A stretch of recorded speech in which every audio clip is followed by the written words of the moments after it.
This is the tissue level of organization. I'm just going to give you some highlights, some important points for examination purposes. Uh, I'll just preface this lecture with this will not be all inclusive. There's a lot that goes into this lecture, a lot of nuances. I'm going to give you some highlights, some things that we discussed in class. That way you'll have a video that you can refer back to for your studies. So connective tissue, the most abundant and widely distributed tissue in the body. What's important on this slide is knowing the functions, understanding that it's responsible for binding tissues together, providing support, accessing energy reserve, and immune response. We're going to talk about some cells that you should know, such as the macrophage, which is responsible for phagocytosis, a type of endocytosis. Understanding that it's responsible for compartmentalizing and transport. When you think about compartmentalizing, you'll think about the different types of connective tissue. When you think about transport, you're going to think about blood. You're going to think about blood cells being responsible for transportation of nutrients and hormones and things of that sort. Protection and insulation. Insulation, that's primarily going to come in the form of adipose tissue. And support and strengthen tissues. This is going to come with your the tissue that makes up the tendons and ligaments. Extracellular matrix of connective tissue. So extracellular matrix is going to consist of protein fibers and ground substance. Understanding that connective tissue is highly vascular and has a nerve supply. Remember, we talked about epithelial tissue.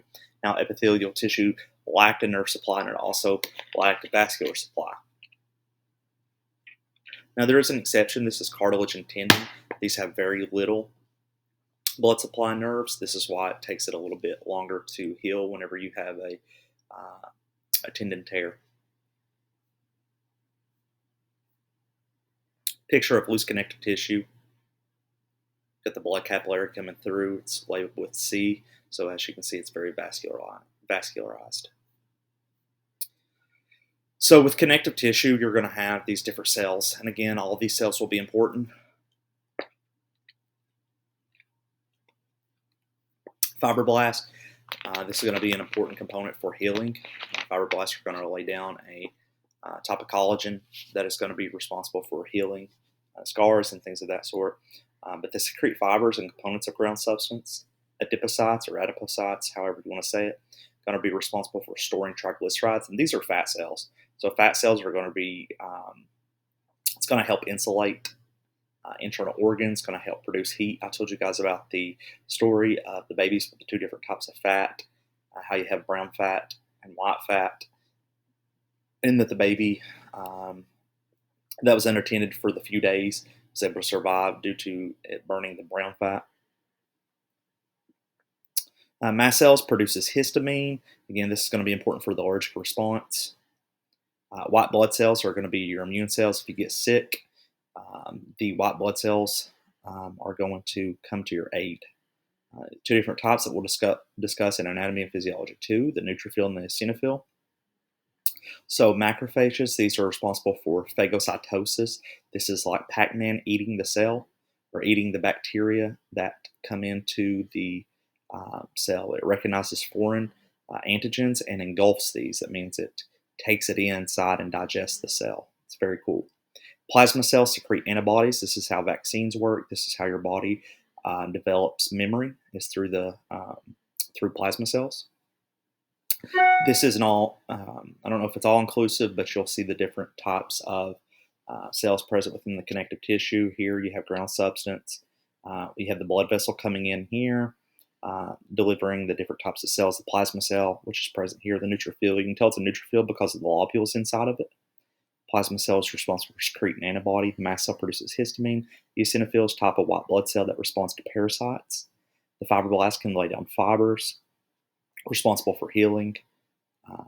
Reticular fiber, as well as the elastic fiber, and these different fibers are going to be present in various capacities. The adipocyte, this yellow cell here, remember storing the triglyceride and being responsible for the immune response itself, insulation. Here's just a different picture showing you kind of what was on this previous slide. So when you talk about the extracellular matrix, again, we said it was made up of protein and this ground substance. The ground substance is going to be the fluid like substance between the cells, functions to support and bind cells, also stores water and allows exchange between blood and cells. It is a complex combination of proteins and polysaccharides. And if you guys remember what polysaccharides are, these are the carbohydrates that are the type of macromolecule. Now, what is important on this slide is knowing the different types of fibers. There's collagen fibers, elastic fibers, and reticular fibers. Elastic fibers is going to make up elastic cartilage. This is going to be present within the ear. You're going to have different types of collagen fibers um, that are going to be present throughout the body. And then you have reticular fibers as well. This is a picture of collagen. Collagen being this pink-like substance, whereas your elastic fibers are these thin fibers like here, mast cells being present within, mast cells producing histamine. So classification of connective tissue, you can divide it down into two different types. You can either have embryonic connective tissue, which is going to be the connective tissue which we develop from. If you remember embryonic, it means develop. You remember the three different types of embryonic germ layers. It's the ectoderm, the endoderm, and the mesoderm. The mesoderm was the middle layer, the endoderm was the inside layer, and the ectoderm was the outside layer. Was responsible for forming different types or different things throughout the organism. The ectoderm is going to form your skin as well as the central nervous system. The mesoderm is going to form the means of travel. This could be the muscular system, things like that. The endoderm is going to form the internal lining of the hollow organs. So you have the embryonic connective tissue. There's two types, the mesenchyme and mucous connective tissue. And I said that mesenchyme would be important to know. Mucous connective tissue, we said this is going to come in the form of umbilical Wharton's jelly. We'll talk about that later on. Then you have mature connective tissue. If it's not mesenchyme or mucous connective tissue, it has to be mature. So there's different types of mature connective tissue. You have a loose connective tissue. You have a dense connective tissue, cartilage coming in the form of hyaline, fibrocartilage being present between the intervertebral discs. You have elastic cartilage being present in the ear, and hyaline being the most abundant. Then you have bone, which is going to be the solid form of connective tissue, and then you have liquid connective tissue. And again, I said that it's kind of odd that you think about connective tissue being in the form of liquid and that being in the form of blood and lymph providing the immune response. So embryonic connective tissue, we talk about mesenchyme and mucous connective tissue, also known as Wharton's jelly, and this is found in the umbilical cord of the fetus. And that's I wouldn't say this is a high yield point, but it's always tested, and you may see this on an exam in the future. But if I ask you about a female and the umbilical cord was cut and she took it home, and if they were to do a pathology report on it, what would be found within the umbilical cord? It would be Wharton's jelly or mucous connective tissue. The mesenchyme, this gives rise to all other connective tissue. So all these other mature connective tissues comes from this immature embryonic connective tissue called mesenchyme. And that's important to know. So I would know both of these two things, knowing that embryonic connective tissue is made up of two different types, mesenchyme, which gives rise to all other connective tissue, and then a special type called mucous connective tissue, which is only found in the umbilical cord of the fetus. Here's a picture of Wharton's jelly. This here is another picture showing you the nucleus of the mesenchymal cell, this nucleus being this purple-like cellular structure inside here. You can see the reticular fibers coming throughout, and the ground substance being this fluid-like present between the cells. So loose connective tissue, also known as areolar connective tissue, this is most widely distributed in the body, contains several different types of cells in all three fibers. You can see the reticular fibers coming through here. Also, there is an elastic fiber that is present as well, and this collagenous being the pink. So you can see the collagen fiber here, as we just previously discussed. See the elastic fibers coming through out here, and the reticular fibers as well. So adipose tissue, as you can see here, the subcutaneous layer being beneath the skin, this epithelial layer. Adipose tissue is going to be responsible for insulation and energy reserve, and I think that would be an important point maybe to make you're self-aware of. And we talked about two different types, white, which is the most common, and brown adipose tissue. You're born with brown adipose tissue, and this has the highest energy reserve. Your body is going to burn this brown adipose tissue, and um, it's going to have the most ATP present, and is going to be responsible for heat production early on in life. Here's a picture of these white globules. And this is adipocytes.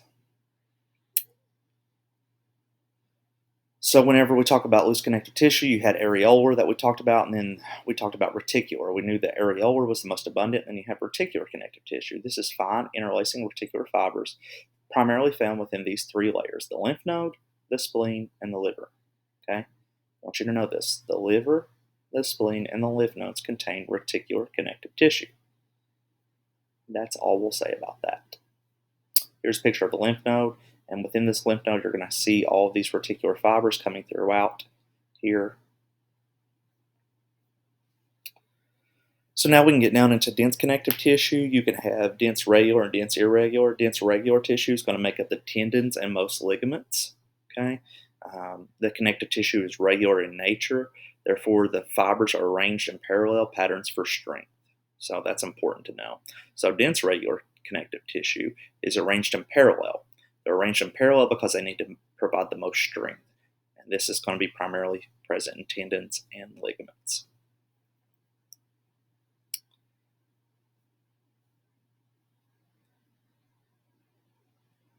So here's your tendon here. Again, it'll be arranged in parallel. As you can see the parallel fibers being arranged.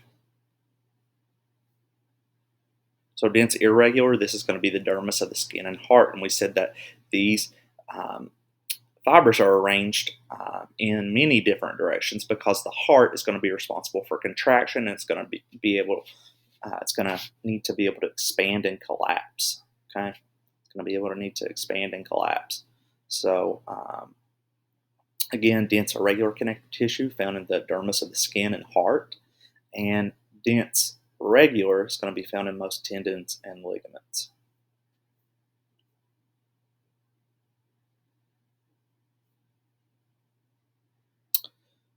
Whenever we talk about elastic connective tissue, we think about it being strong with ability to recoil to its original shape after stretching. Okay, this will be very important for lung tissue as you think about lungs being during inspiration filling up, and you think about arteries having blood going through them, being able to expand and being able to constrict. During expansion, blood is flowing through them at a greater capacity. This is called dilation, arterial dilation. Whenever you think about the blood vessel shrinking in size, this is called constriction. And again, it's due to this elastic connective tissue, which makes it able to do that. See, here's a cross-sectional view of elastic connective tissue within the aorta.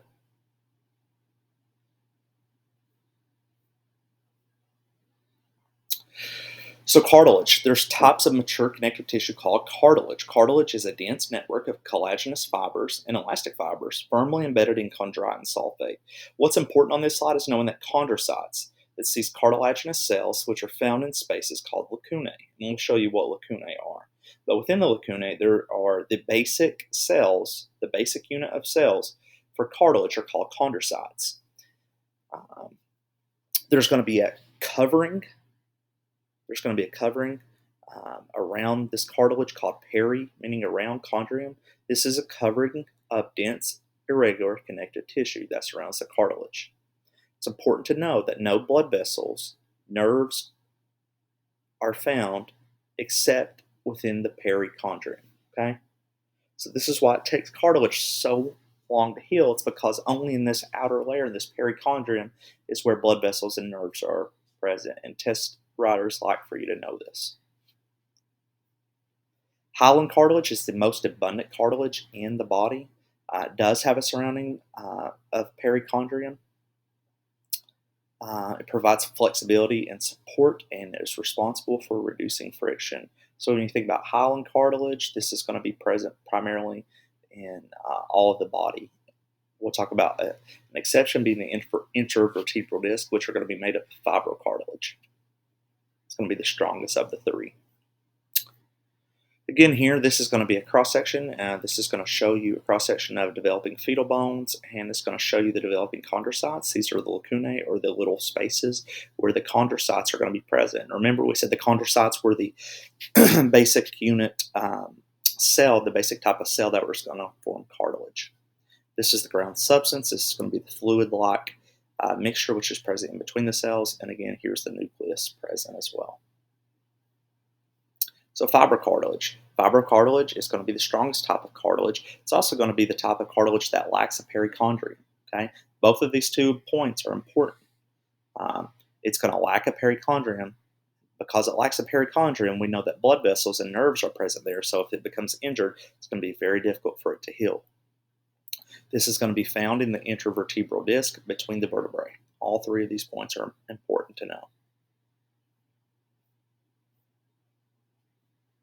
This here is a sectional view of fibrocartilage of a tendon. This is the lacuna containing the chondrocytes. Again, we said the chondrocyte was the basic cell that formed up the cartilage. Here is this purple-like structure within inside of the chondrocyte. This is going to be the nucleus. And then here are just the collagenous fibers present in the ground substance. A few more slides and we'll conclude this lecture. Elastic cartilage. Elastic cartilage, again, has a perichondrium. We said the only type of cartilage that didn't was fibrocartilage. And the chondrocytes are going to be located within a thread-like network of elastic fibers. Okay, this is the important points here, is knowing that it's going to contain strength and elasticity, right? It's going to be able to contain strength and elasticity. Again, it needs to be present in order for things to expand and collapse. Here is a picture showing you the auricle of the ear. This is a cross-sectional view just to allow you to see the lacunae containing the chondrocytes again. Seeing the elastic fibers present within the ground substance. Here's the nucleus, the purple-like structure, and this is the perichondrium containing the blood vessels and nerves. If you look back on the fibrocartilage, you won't see a perichondrium, right? You don't see a perichondrium here, but again, in this elastic cartilage, you'll see a perichondrium. So this is just, again, showing you the difference between the 2. And again, this will conclude the first portion of this lecture. Thank you so much.